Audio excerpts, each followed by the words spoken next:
오늘 읽은 이 본문의 말씀은 사무엘하 15장부터 나오는 압살롬의 반역이 배경이 되고 있습니다. 이 사건은 다윗의 노년에 있었던 다윗의 생애에서 가장 고통스럽고 그리고 치욕스러운 사건이었습니다. 여러분, 노년은 어떤 시기인가요? 노년, 인생의 노년. 우리는 어떤 노년을 보내고 싶어 하죠? 평온하고 좀 아늑하고 휴식이 있고,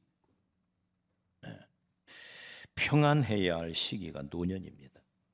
그런데 다윗의 노년은 그렇지를 못했어요. 예기치 못했던 인생의 가장 큰 고통이 다윗의 노년을 마치 파도가 밀려오듯이 덮어버렸습니다.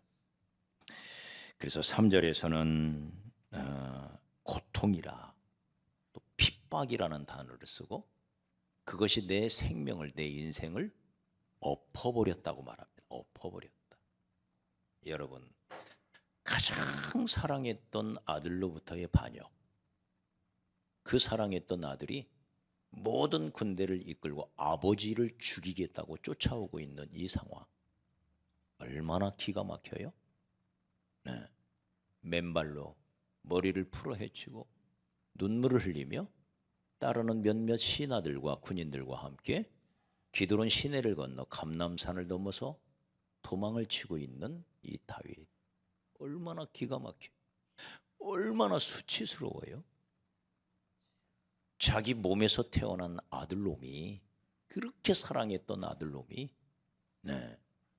압살롬을 이름을 바꿔야 될 것 같지 않아요? 몹쓸 놈, 압살롬, 그죠? 압살롬. 이런 기가 막힌 상황, 이 상황이 내 인생을 엎어버렸다. 여러분, 상을 둘러엎은 것처럼 내 인생을 둘러엎어버렸으니 이거 어디서부터 주워 담아야 돼요? 도저히 주워 담을 수 있을 것 같은 상황이 아니에요. 그냥 싹싹 쓸어서 쓰레기통에나 버려야 할 것 같은 내 인생, 어떻게 해야 됩니까? 그는 4절에서는 이렇게 말합니다. 그 도망칠 때의 심정을 내 속에서 참담하나이다. 어떻게 말로 표현할 수가 없는 거예요. 참담하다.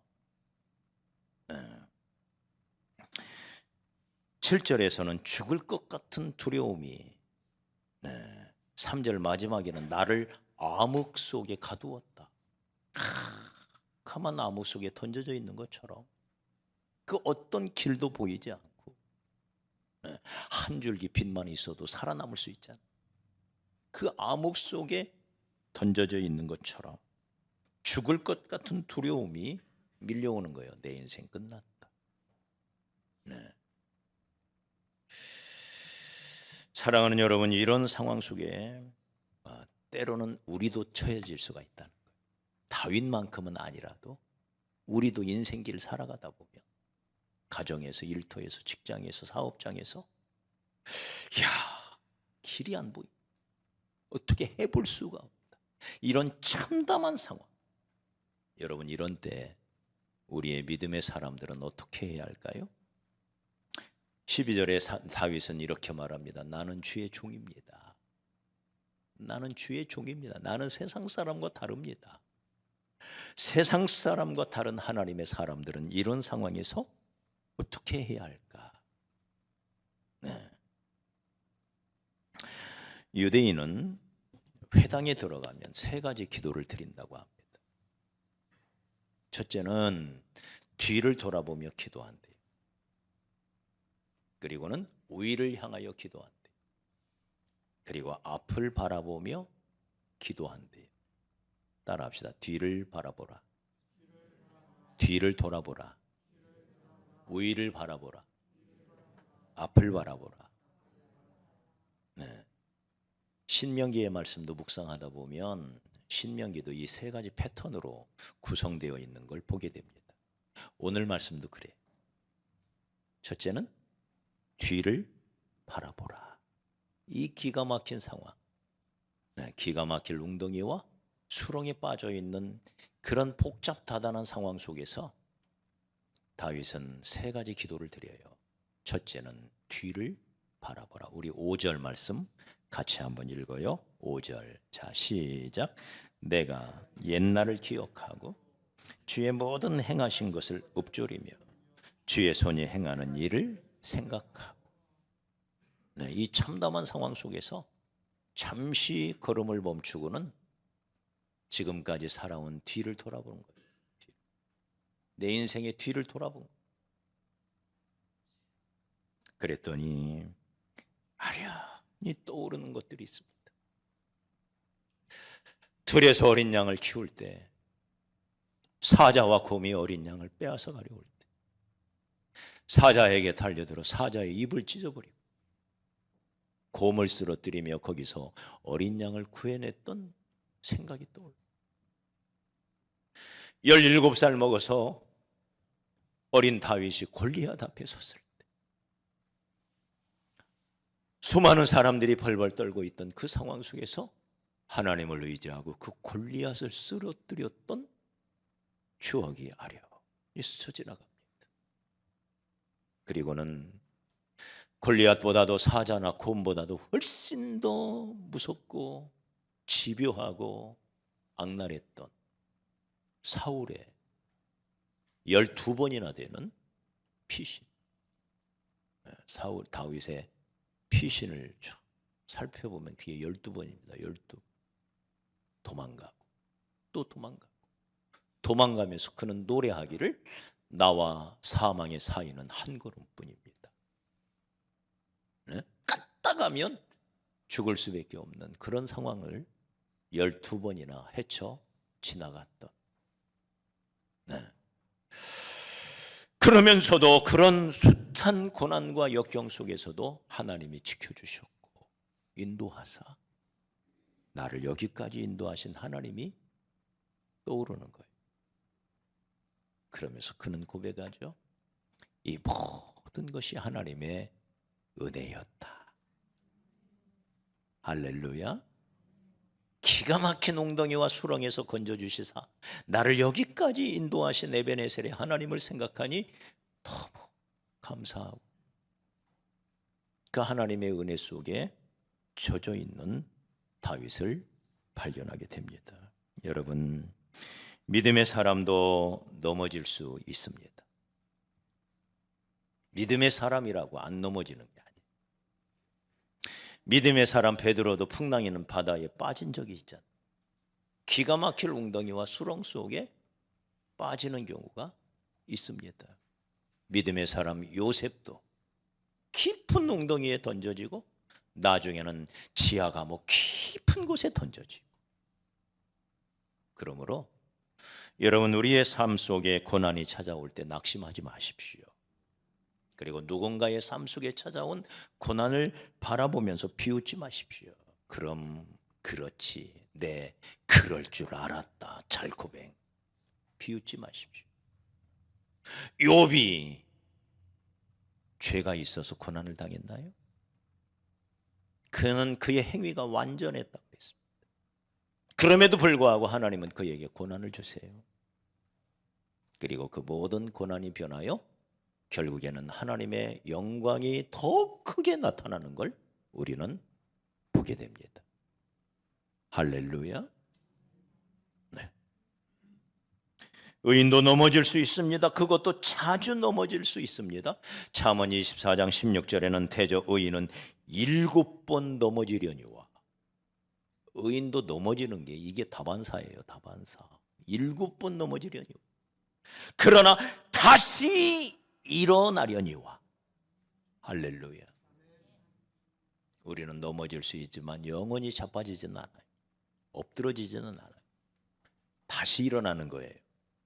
할렐루야. 시편 37편 24절에 그는 넘어지나 의인은 넘어지나 아주 엎드러지지 아니함은 여호와께서 그의 손으로 붙드심이로다. 네, 우리 하나님이 여전히 저와 여러분을 붙잡고 계십니다. 우리는 가끔씩 뒤를 돌아다 봐야 합니다. 뒤를 돌아다보는 이유는 돌아보면서 후회하고 한숨 쉬고 앉아 있으라고 돌아보는 게 아니에요. 운전하시는 분들은 백밀러의 중요성을 너무나 잘 압니다. 만약에 백밀러가 없는 차량을 본다고 생각해 보십시오. 운전이 되겠어요? 네, 백밀러. 뒤를 돌아보는 거울이죠. 왜 뒤를 돌아볼까요? 뒤로 가려고? 뒤를 돌아보는 이유는 앞을 향하여 잘 나아가기 위함입니다. 맞아요? 목적지를 향하여 잘 나아가기 위하여 백밀러가 필요합니다. 그래서 가끔은 우리의 삶 속에 잠시 멈춤이 필요해요. 잠시 멈춤. 우리의 삶 속에 잠시 멈춤을 통하여 뒤를 돌아보고 거기서 하나님의 은혜의 흔적을 기억해야 합니다. 내가 죽지 않고 살아서 아직도 여기에 서 있다는 것. 기가 막힐 웅덩이와 수렁에서 건지시사 나로 여전히 예배의 자리에 있게 하신 것. 얼마나 감사한 일이에요. 네? 오늘 이 복된 주일 아침 여전히 내가 하나님을 예배하는 자리에 앉아 있다는 것, 이게 얼마나 감사한 일이에요. 하나님의 은혜지요. 우리들의 가정을 지켜주신 것, 우리들의 자녀를 지켜주신 것, 우리들의 건강을 지켜주신 것, 내가 잘나서 여기까지 온 것이 아니고 모든 것이 하나님의 은혜 속에 우리는 이 자리에 서 있는 것입니다. 그래서 뒤를 돌아보라. 은혜 아닌 게 없다는 것. 다 하나님의 은혜로 우리는 지금 이 자리에 앉아서 하나님을 예배하는 것입니다. 다윗이 그 기가 막힌 상황 속에서 잠시 뒤를 돌아보니 모든 게 하나님의 은혜예요. 그리고는 이제는 위를 바라보기 시작합니다. 위에는 누가 계시죠? 언제나 나를 도와주시려고 오른손 높이 들고 계신 우리 주님이 거기에 계십니다. 그래서 주님을 바라보며 다시 위를 잠시 뒤를 돌아보던 다윗은 모든 것이 하나님의 은혜였음을 깨닫고 이제는 그 은혜 베푸시는 하나님 그 보좌를 향하여 손을 듭니다. 우리 6절 같이 읽어요. 6절 시작. 주를 향하여 손을 펴고 마른 땅같이 주를 사모합니다. 할렐루야. 네, 주를 향하여 손을 들고 마른 땅같이, 감으로 마른 땅같이 주님의 은혜의 단비를 사모하고 있습니다. 8절에서도 의지합니다. 그러니 내게 말씀 주소서. 9절에서는 주께 피하나이다.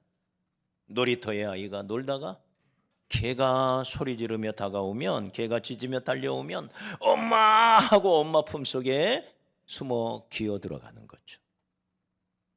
네, 지금 다윗은 어린아이 심정이 되어서 주님 품속으로 들어가고 있는 거예요. 주여, 내가 주께 피합니다.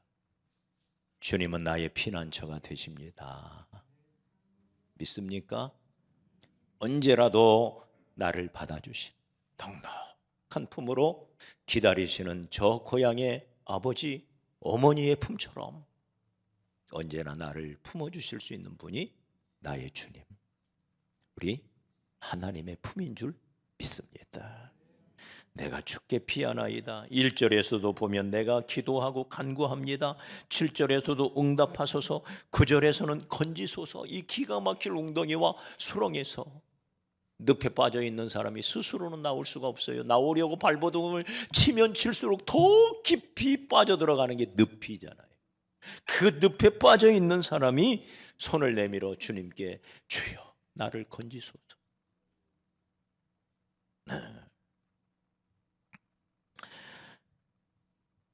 압살롬을 피하여 도망갈 때 그 이야기를 우리가 잠시 살펴보면 그 여러 인물들이 등장합니다. 그 압살롬의 반역 사건에 많은 인물들이 등장합니다. 아주 재미있는 그 사건들의 연속이죠. 그 중에 아히도벨과 훗세의 이야기는 참 우리에게 생각을 많이 하게 해요. 아히도벨이 누굽니까? 다윗의 책사였습니다. 책사. 예나 지금이나 정치하는 사람들을 움직이는 것은 책사예요. 책사. 모든 전략이 책사로부터.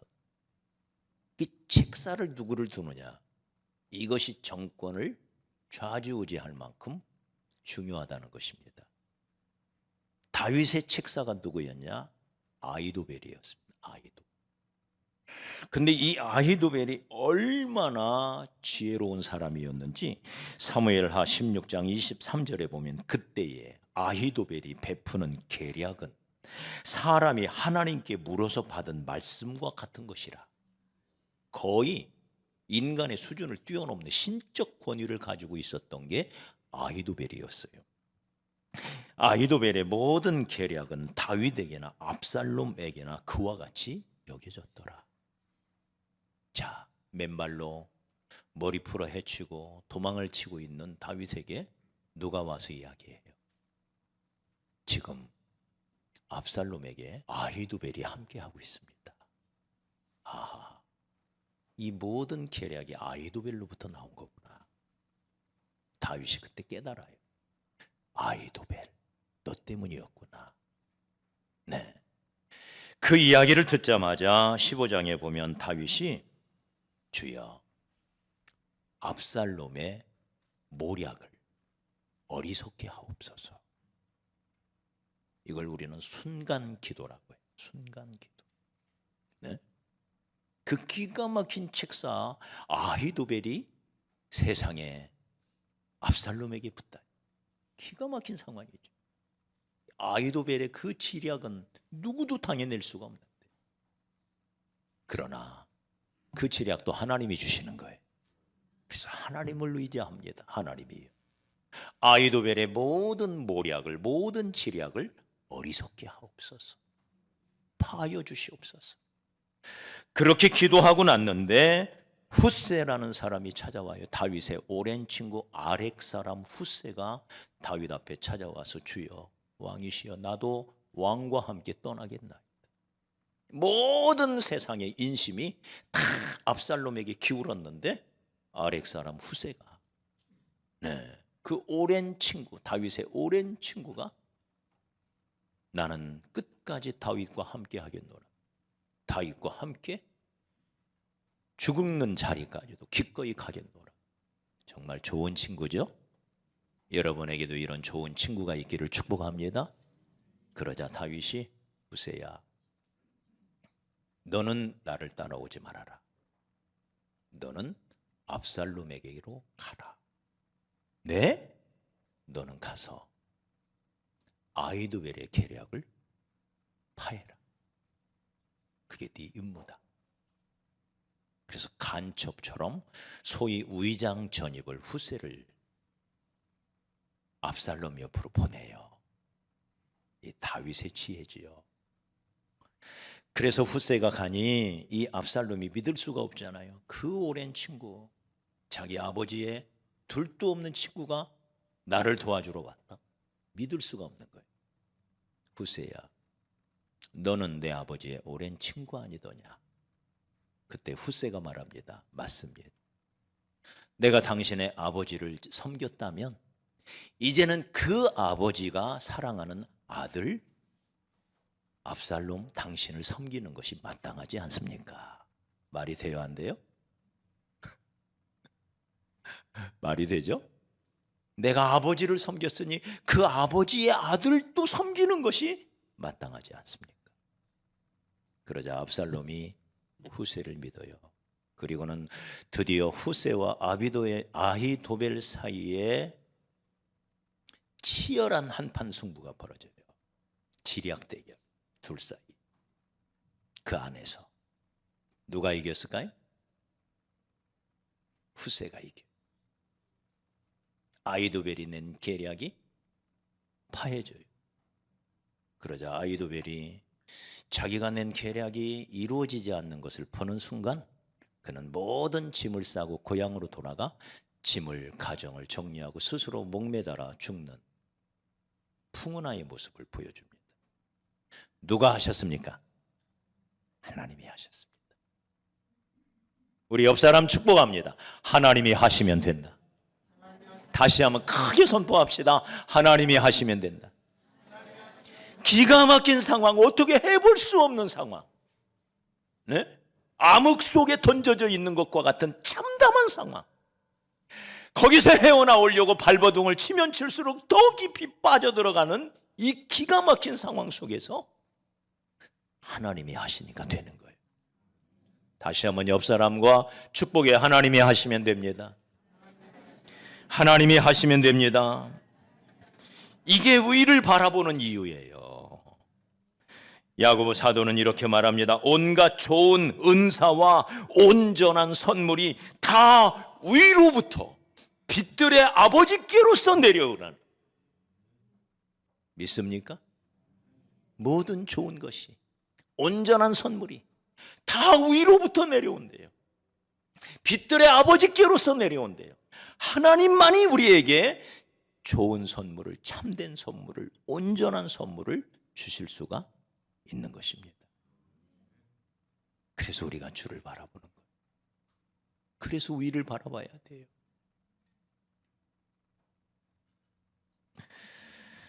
우리가 금주의 암송구절이죠.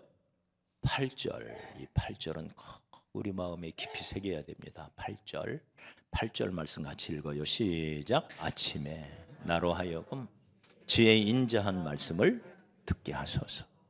내가 주를 의뢰함이니 내가 다닐 길을 알게 하소서. 내가 내 영혼을 주께 드림이니이다. 아침에 나로 하여금 주의 인자한 말씀을 듣게 하소서. 이게 큐티죠, 큐티. 아침에, 새벽에 하나님, 내가 오늘 주의 말씀을 들어야 합니다. 그래서 이 말씀을 통하여 내 길을 내가 알아야 합니다. 우리가 어떻게 길을 알아요? 우리는 주의 양에 불과합니다. 양은 근시 아니라 앞길을 알 수가 없어요. 이 양 같은 우리가 어떻게 험난한 인생길을 헤쳐나갈 수 있을까요? 주의 말씀이 있어야 합니다. 주의 말씀은 내 발의 등이요 내 길의 빛이라 그랬습니다. 다윗은 이것을 알아요. 주여, 아침에 나로 하여금 주의 인자한 말씀을 듣게 하여 주십시오. 새벽에 주님 앞에 나아가 말씀을 펴놓고 큐티를 하고 있는 다윗을 보게 되는 겁니다. 큐티가 뭡니까? 우리가 일주일에 한 번 주님 앞에 나와 예배 드리는 것만은 가지고는 턱없이 모자랍니다. 주일 예배를 공적 예배라고 한다면 개인의 삶 가운데 주중에 개인적으로 하나님 앞에 나아가는 걸 사적 예배라고 해요. 공동체적 예배도 중요하지만 내가 개인적으로 하나님 앞에 나아가 주의 음성을 듣고 그 말씀대로 살아가는, 이것을 우리는 주님과 동행하는 삶이라. 할렐루야. 이런 삶이 우리에게 있어야 돼. 주님과 동행하는 삶. 내 삶 속에서 주님의 음성을 듣고 주의 인도하심을 받고 주님과 함께 하루의 삶을 계획하고 주님 드시는 능력과 지혜를 힘입어서 하루하루의 삶을 헤쳐나가는, 이걸 우리는 큐티에서 하나님과 동행하는 삶이라. 할렐루야. 그리고 이 말씀을 통하여 다윗은 이렇게 고백합니다. 내가 다닐 길을 알게 하소서. 오늘 내가 누구를 만나야 하고 어디로 가야 하고 무슨 말을 해야 하고 어떤 계획을 세워야 하고 어떤 일을 준행해야 할지를 주님 알려주시고 인도하여 주옵소서. 이게 큐티예요. 큐티.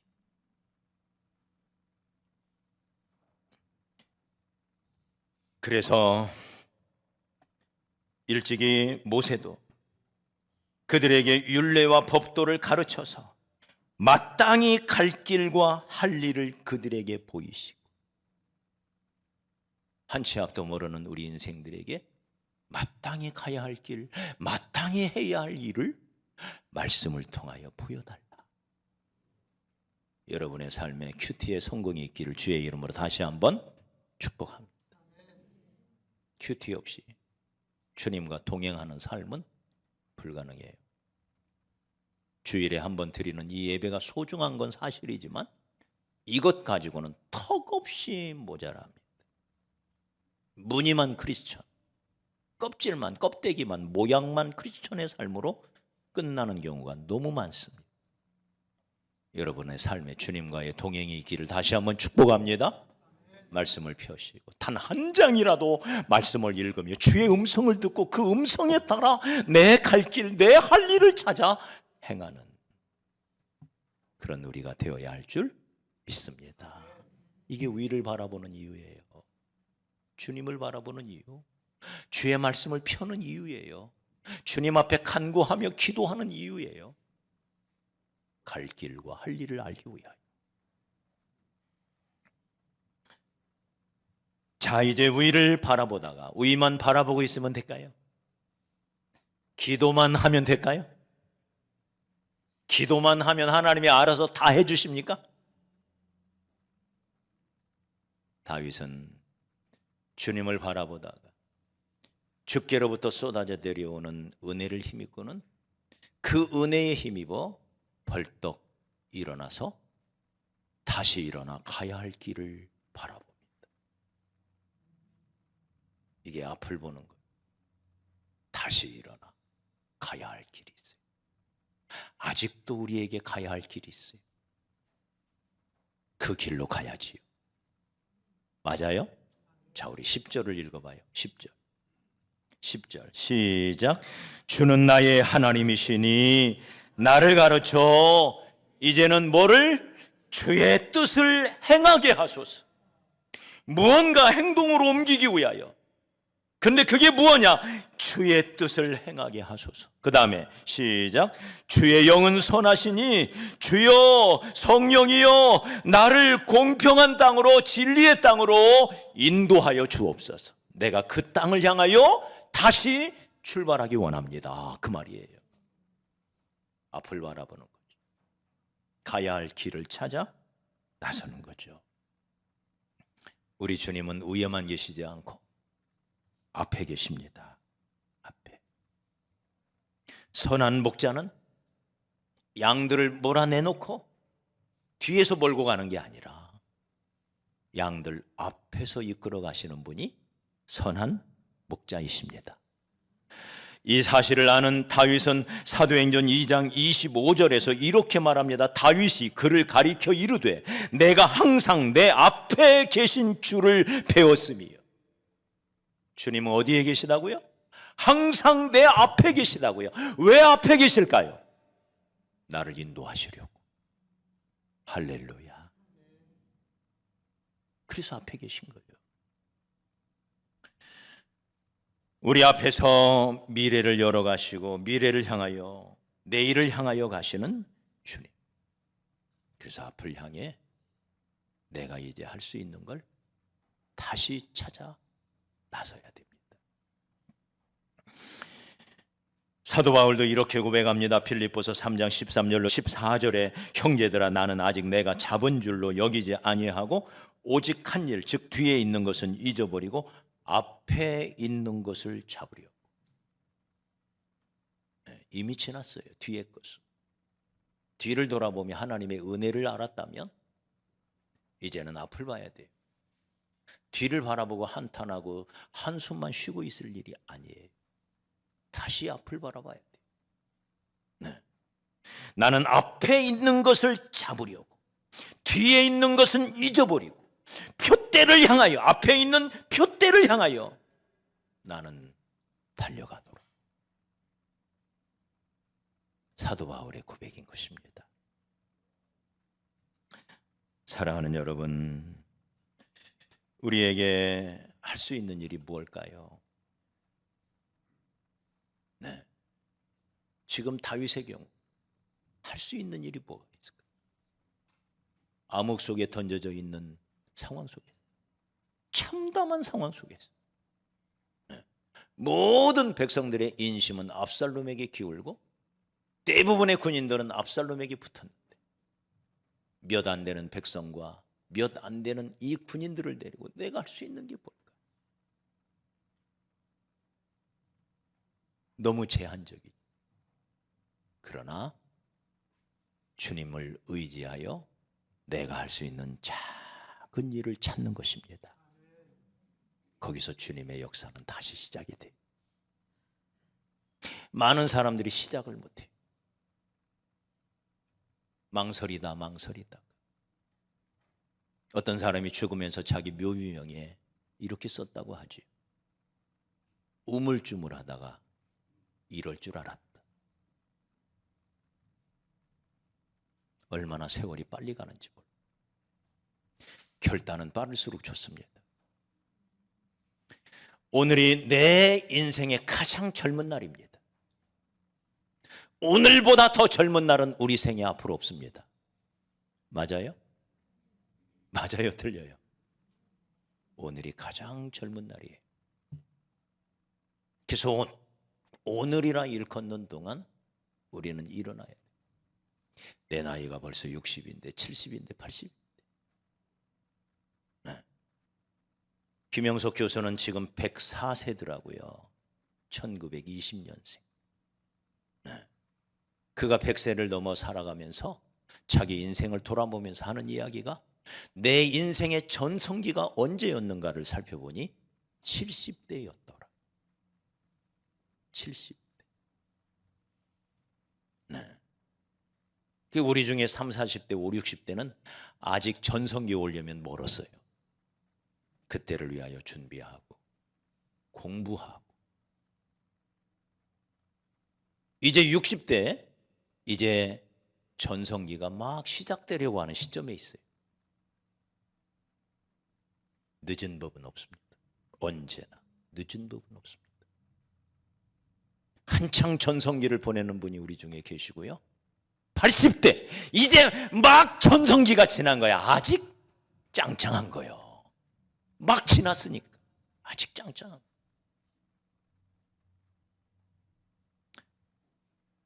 그러므로 사랑하는 여러분, 내가 할 수 있는 작은 일을 찾으십시오. 발걸음을 내딛는 것이 중요해요. 시작의 기적을 믿으십시오. 시작의 기적. 시작은 마치 높은 산 위에서 바윗돌을 굴리는 것과 한 번 굴리기는 어렵지만 한 번 굴려 놓으면 그때부터는 지가 알아서 하는 거예요. 이게 시작이에요. 그러니 주님께서도 친히 우리에게 약속하신 것처럼 네 시작은 미약하나 네 나중은 심히 창대하리. 시작은 보잘것없고 초라하고 이 상황에서 이 암흑 속에 모든 참담한 상황 속에서 내가 가진 작은 걸로 뭘 할 수가 있겠어요? 그러나 시작의 기적을 믿으십시오. 나머지는 하나님이 하십니다. 할렐루야. 내가 한 걸음 내디디면 나머지는 주님이 걸어가셔서 그게 천리길이 되는 거예요. 끝날 때까지 결코 끝난 게 아닙니다. 그러므로 뒤를 돌아보면 모든 것이 하나님의 은혜였고 은혜 아닌 것이 없어요. 어제의 하나님이 오늘의 하나님이 되시고 또 내일의 하나님도 되십니다. 그 하나님을 바라보시면 그 하나님께서 쌓아두신 예비해 두신 은혜를 다시 우리에게 부어주실 것입니다. 그 은혜를 힘입어 일어나 다시 앞을 향하여 우리의 발걸음을 내딛는 하나님의 영광을 위하여 다시 내딛는 고목나무에도 꽃이 핀다고 그래요. 끝날 때까지는 절대로 끝난 것이 아닙니다. 아브라함은 다 죽은 것 같은 100세가 되어서요. 믿음의 조상의 첫걸음을 하나님이 내딛게 하셨어요. 우리 하나님의 하시는 일이 그와 같습니다. 우리 모든 성도들이 또 저와 여러분의 삶 속에 이런 놀라운 은혜가 이 가을에 가득하기를 주의 이름으로 다시 한번 축복합니다.